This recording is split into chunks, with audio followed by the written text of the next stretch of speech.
Hi guys, ಎಲ್ಲರೂ ಹೇಗಿದ್ದೀರಾ? ಎಲ್ಲ ಆರಾಮಿದ್ದೀರಲ್ವಾ? ಏನು ಗೊತ್ತಾ, ಜೀವನದಲ್ಲಿ ಎಲ್ಲರೂ ಬದುಕ್ತಾರೆ, ಬಟ್ ನಾವು ಬದುಕ್ತೀವಿ. ಬಟ್ ಎಲ್ಲರಿಗಿಂತ ಡಿಫ್ರೆಂಟಾಗಿ ನಾವು ಏನಾದರೂ ಒಂದು ಸ್ವಲ್ಪ ಬದುಕಿ ತೋರಿಸ್ತ್ರೇ ಜೀವನದಲ್ಲಿ ಸ್ವಲ್ಪ ಹುಟ್ಟಿ ಇರೋದಕ್ಕೆ, ಈ ಭೂಮಿ ಮೇಲೆ ಬಂದಿರೋದಕ್ಕೆ ಒಂದು ಸಾರ್ಥಕ ಅನ್ನೋದು ಬರುತ್ತೆ. ನಾನು ನಿಮಗೆ ಏನು ಹೇಳೋಕೆ ಹೊರಟಿದ್ದೀನಿ ಅಂದರೆ, ಜೀವನದಲ್ಲಿ ಒಂದು ಸಾಧನೆ ಮಾಡೋದಕ್ಕೆ ಒಂದು ಹಠ ಇರಬೇಕು. ಹಠ ಅನ್ನೋದು ಯಾವ ಥರ ಇರಬೇಕಂದ್ರೆ, ಒಂದು ಸಣ್ಣ ಎಕ್ಸಾಂಪಲ್ ಕೊಡ್ತೇನೆ. ನೀವು ಹದ್ದು ಗೊತ್ತಲ್ವಾ? ಹದ್ದು. ಈ ಹದ್ದಿಂದು ಒಂದು ಸಣ್ಣ ಸ್ಮಾಲ್ ಸ್ಟೋರಿ ಹೇಳ್ತೇನೆ. ಈ ಹದ್ದು ಸಾಮಾನ್ಯವಾಗಿ 70-75 ವರ್ಷ ತನಕ ಬದುಕುತ್ತೆ ಈ ಹದ್ದು. ಮತ್ತು ಇದ್ರದ್ದು ಸೂಕ್ಷ್ಮತೆ ಏನಂತ ಹೇಳಿದ್ರೆ, ಇದ್ರ ಕಣ್ಣಿನ ದೃಷ್ಟಿ ತುಂಬ ಪವರ್ಫುಲ್. ಇದ್ರ ಕಣ್ಣಿನ ದೃಷ್ಟಿ ತುಂಬ ಪವರ್ಫುಲ್ಲು. ಮತ್ತು ಇದು ಬಂದ್ಬಿಟ್ಟು ಯಾರಂಗಲ್ಲೂ ಬದುಕಲ್ಲ. ಇದ್ರ ಇನ್ನೊಬ್ಬರು ಸಹಾಯ, ಇನ್ನೊಬ್ಬರು ಹೆಲ್ಪು ಏನೂ ಬೇಕಾಗಿಲ್ಲ. ಸ್ವಾಭಿಮಾನದಿಂದ ತನ್ನ ಬೇಟೆಯನ್ನು ತಾನೇ ಆಡಿ ಹೊಟ್ಟೆ ತುಂಬಿಸ್ಕೊಳ್ಳೋ ಅಂಥ ಒಂದು ಹಠವಾದ ಪಕ್ಷಿ ಇದು. ಏನಂದರೆ, ತಾನು ಹುಟ್ಟಿದಾಗಿಂದ ತುಂಬ ಅಗ್ರೆಸಿವ್ ಆಗಿ ಬೇಟೆ ಆಡ್ತಕ್ಕಂಥ ಒಂದು ಪಕ್ಷಿ ಇದು.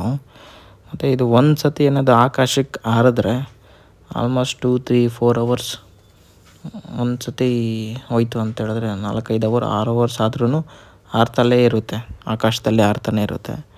ಮತ್ತು ಒಂದು ಸಲ ಯಾವುದಾದ್ರೂ ಒಂದು ಪ್ರಾಣಿನ ಇಲ್ಲ ಯಾವುದನ್ನ ಒಂದು ಪಕ್ಷಿನ ಬೇಟೆ ಆಡಬೇಕು ಅಂತ ಮೈಂಡಲ್ಲಿ ಡಿಸೈಡ್ ಆಯಿತು ಅಂತೇಳಿದ್ರೆ ಅಪ್ಪನಾಣೆಗೂ ಯಾರೂ ತಪ್ಸೋಕ್ಕಾಗೋದಿಲ್ಲ. ಅಷ್ಟು ಅಗ್ರೆಸಿವ್ ಆಗಿದು ಬೇಟೆ ಇಟ್ಟ ಗುರಿಯನ್ನು ಎಂದಿಗೂ ತಪ್ಪೋದಿಲ್ಲ. ಒಂದು ಸಲ ಈ ಬೇಟೆ ಆಡಲೇಬೇಕು ಅಂತ ಡಿಸೈಡ್ ಮಾಡಿದ್ಮೇಲೆ ಯಾರಿಂದಲೂ ತಪ್ಸೋಕ್ಕೆ ಸಾಧ್ಯನೇ ಇಲ್ಲ. ಹೀಗೆ ಇರಬೇಕಾದ್ರೆ ಅದಕ್ಕೂ ಒಂದು ಅರ್ಧ ಏಜ್ ಬರುತ್ತಲ್ಲ. ಅರ್ಧ ಅಂತ ಹೇಳಿದ್ರೆ ಆಲ್ಮೋಸ್ಟ್ ಒಂದು 30-40 ವರ್ಷ ಏಜ್ ಬರುತ್ತಲ್ಲ. ಆ ಟೈಮಲ್ಲಿ ಇದು ಬೇಟೆ ಆಡೋದೆಲ್ಲ ಆಲ್ಮೋಸ್ಟ್ ಕೊಕ್ಕಿರುತ್ತಲ್ವ, ಅದರದ್ದು ಮೂತಿಯ ಕೊಕ್ಕಿರುತ್ತಲ್ಲ, ಅದೇ ಇದಕ್ಕೆ ಮೇಯ್ನ್ ಒಂದು ಅಸ್ತ್ರ ಅಂತ ಕರಿಬೋದು. ಅದು ಮತ್ತು ಕಾಲಲ್ಲಿರ್ತಕ್ಕಂಥ ಉಗುರು, ಇವೆರಡು ಬೇಟೆ ಆಡೋದಕ್ಕೆ ಇದಕ್ಕೆ ಮೇಯ್ನ್ ಅಸ್ತ್ರ. ಒಂದು ಕಾಲ ಅಂತ ಬರುತ್ತಲ್ವ, ಒಂದು 30-40 ವರ್ಷ, ಒಂದು ಅರ್ಧ ವಯಸ್ಸು ಬರುತ್ತಲ್ಲ, ಆ ಟೈಮಲ್ಲಿ ಏನಾಗುತ್ತಂದರೆ ಅದಕ್ಕೆ ಮೂತಿಯಲ್ಲಿ ಇರುತ್ತಲ್ವ ಕೊಕ್ಕಿ, ಅದೇನಾಗುತ್ತೆ ಆಲ್ಮೋಸ್ಟ್ 180 ಡಿಗ್ರಿ ಅಂದರೆ ಆಲ್ಮೋಸ್ಟ್ ರೌಂಡ್ ಶೇಪಲ್ಲಿ ಬರೋಕ್ಕೆ ಸ್ಟಾರ್ಟ್ ಆಗ್ತಾ ಇರುತ್ತೆ. ಆ ಟೈಮಲ್ಲಿ ಏನಾಗುತ್ತೆ, ಬೇಟೆ ಆಡೋಕ್ಕೆ ಒಂದು ಪ್ರಾಣಿನ ಕಚ್ಕೋಬೇಕಂತ ಹೇಳಿದ್ರೆ ಆ ಕೊಕ್ಕು ಅನ್ನೋದು ತುಂಬ ಇಂಪಾರ್ಟೆಂಟು. ಮತ್ತು ಬೇಟೆ ಆಡಬೇಕಂದ್ರೆ ಕಾಲಲ್ಲಿ ಆದರೂ ಉಗುರು ಇರುತ್ತಲ್ವ, ಆ ಉಗುರು ಇಂಪಾರ್ಟೆಂಟು. ಒಂದು ಕಾಲ ಅಂತ ಬಂದಾದಮೇಲೆ ಆ ಉಗುರು ಏನಾಗುತ್ತೆ ಅಂದರೆ ಆಲ್ಮೋಸ್ಟ್ ಒಂದು 30-40 ವರ್ಷ ಆದಮೇಲೆ ಇಲ್ಲ, ಮೂತಿಯಲ್ಲಿರ್ತಕ್ಕಂಥ ಕೊಕ್ಕು ಮತ್ತು ಕಾಲಲ್ಲಿರ್ತಕ್ಕಂಥ ಉಗುರು ಆಲ್ಮೋಸ್ಟ್ 180 ಡಿಗ್ರಿ ಆಲ್ಮೋಸ್ಟು ಕ್ರಾಸ್ ಆಗುತ್ತೆ, ರೌಂಡ್ ಶೇಪಲ್ಲಿ ಬರೋಕ್ಕೆ ಸ್ಟಾರ್ಟ್ ಆಗುತ್ತೆ. ಹಾಗೇನಾಗುತ್ತೆ ಅಂದರೆ ಬೇಟೆ ಆಡೋಕ್ಕೆ ಕಷ್ಟ ಆಗುತ್ತೆ ಇದಕ್ಕೆ. ಹಾಗೇನಾಗುತ್ತೆ, ಬೇಟೆ ಆಡಿದ್ರೆ ಮಾತ್ರ ಹೊಟ್ಟೆ ತುಂಬೋದು, ಬೇಟೆ ಆಡಲಿಲ್ಲ ಅಂದರೆ ಹೊಟ್ಟೆ ತುಂಬೋದು. ಅದರಿಂದ ಆ ಸಮಯದಲ್ಲಿ ಹದ್ದಿಗಿರೋದು ಎರಡೇ ಆಪ್ಷನ್. ಒಂದು, ಬೇಟೆ ಆಡಿ ಹೊಟ್ಟೆ ತುಂಬಿಸ್ಕೊಂಡು ಜೀವನ ಮಾಡಬೇಕು. ಬೇಟೆ ಆಡೋದಕ್ಕೆ ಕೊಕ್ಕೆ ಇಲ್ಲ ಮತ್ತು ಕಾಲಲ್ಲಿ ಉಗುರೇ ಕೆಲಸ ಮಾಡ್ತಾಯಿಲ್ಲ ಅಂತ ಹೇಳಿದ್ರೆ ಹೆಂಗೆ ಬೇಟೆ ಆಡುತ್ತೆ? ಅದರಿಂದ ಒಂದು ಬೇಟೆ ಆಡಿ ಜೀವನ ಮಾಡಬೇಕು, ಇಲ್ಲಾಂದರೆ ಬೇಟೆ ಆಡದೆ ಹಾಗೆ ಇದು ಸತ್ತೋಗಬೇಕು. ಆ ಸಮಯದಲ್ಲಿ ಹದ್ದು ಏನು ಮಾಡುತ್ತೆ ಅಂದರೆ ತುಂಬ ದೂರ ಹೋಗ್ಬಿಡುತ್ತೆ. ಒಂದು ಬೆಟ್ಟ ಗುಡ್ಡ, ತುಂಬ ಒಂದು ಎತ್ತರವಾದ ಒಂದು ಬೆಟ್ಟ ಹೋಗ್ಬಿಟ್ಟು, ಅಲ್ಲಿ ಬೆಟ್ಟದ ಇರ್ತಕ್ಕಂಥ ಒಂದು ಪ್ರದೇಶಕ್ಕೆ ಹೋಗ್ಬಿಟ್ಟು ಅಲ್ಲೇನು ಮಾಡುತ್ತೆ, ಆಲ್ಮೋಸ್ಟ್ 1 to 2 months 3 months ಏನು ಮಾಡುತ್ತೆ, ಆ ಕೊಕ್ಕಿರುತ್ತಲ್ವ, ಆ ಕೊಕ್ಕು ಏನು ರೌಂಡ್ ಶೇಪಲ್ಲಿ ಬಂದಿರುತ್ತೋ ಅದನ್ನು ಕಲ್ಲಿಗೆ ತಗೊಂಡು ಹೊಡೆಯುತ್ತೆ. ಯಾವ ರೇಂಜಿಗೆ ಹೊಡೆಯುತ್ತಂದರೆ ಅದಕ್ಕೆ ಎಷ್ಟು ನೋವಾಗುತ್ತೆ ಅಂದರೆ ಅಷ್ಟು ನೋವಾಗುತ್ತೆ, ಬಟ್ ಹೊಡಿತಾನೇ ಇರುತ್ತೆ, ಮುರಿದೋಗೋ ತನಕ ಹೊಡಿತಾನೇ ಇರುತ್ತೆ.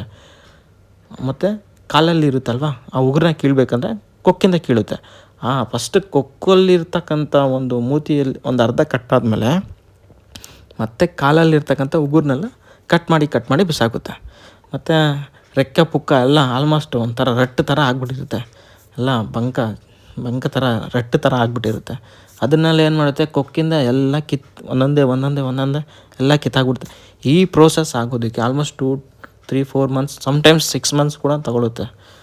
ಇದೆಲ್ಲ ಆದಮೇಲೆ ಹೊಸ್ದಾಗಿ ಮತ್ತೆ ಹೊಸ ಪುಕ್ಕ ಬರುತ್ತೆ, ಹೊಸ್ದಾಗಿ ಕೊಕ್ಕು ಬರುತ್ತೆ, ಹೊಸ್ದಾಗಿ ಕಾಲಲ್ಲಿ ಮತ್ತೆ ಉಗುರು ಬರುತ್ತೆ, ಮತ್ತೆ ಹೊಸ ಜೀವನ ಸ್ಟಾರ್ಟು. ಏನು ನೆಕ್ಸ್ಟು ಇನ್ನೊಂದು 30 ಇಯರ್ಸ್ ಜೀವನ ಸ್ಟಾರ್ಟು. ಮತ್ತು ನೋಡೋದಕ್ಕೆ ಆಲ್ಮೋಸ್ಟು ಯಂಗ್ ಆ್ಯಂಡ್ ಎನರ್ಜಿಟಿಕ್ಕಾಗಿ ಕಾಣುತ್ತೆ. ಮತ್ತೆ ಬರುತ್ತೆ, ಮತ್ತೆ ಸ್ಟಾರ್ಟ್ ಮಾಡುತ್ತೆ, ಮತ್ತೆ ಬೇಟೆ ಆಡುತ್ತೆ, ಮತ್ತೆ ಜೀವನ ಮಾಡುತ್ತೆ.